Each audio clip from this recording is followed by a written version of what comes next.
Mimi naitwa Sifuna. Mimi ni senator wa Nairobi, SG wa ODM, na tulikuwa hapa tumepanga mkutano Sunday ambayo Vincent alipigwa risasi. Sisi tukipanga hiyo mkutano hatukuwa napanga mtu yote aumie ama awawe. Tunaenda kanisa pale na tukatoka.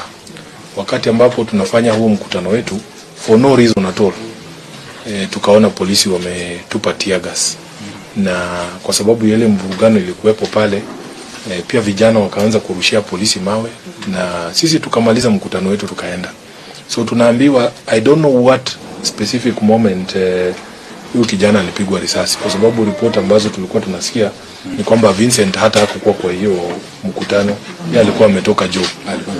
So mtatukonfirmia hiyo maneno, kwa sababu inchi inafaa ijue ya kwamba Vincent hata kama wanasema kulikuwa na shida na mkutano wetu, hakupigwa risasi wakati wa mkutano.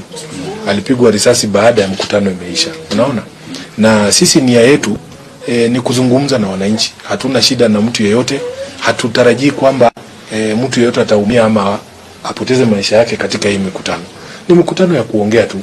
Lakini sasa hawa ndugu zetu wengine, unajua wakati siasa ikifika ambapo watu wamekushinda mawazo, wamekushinda argument, wamekushinda kila kitu, agenda hauna, wameamua kwamba watatumia fujo.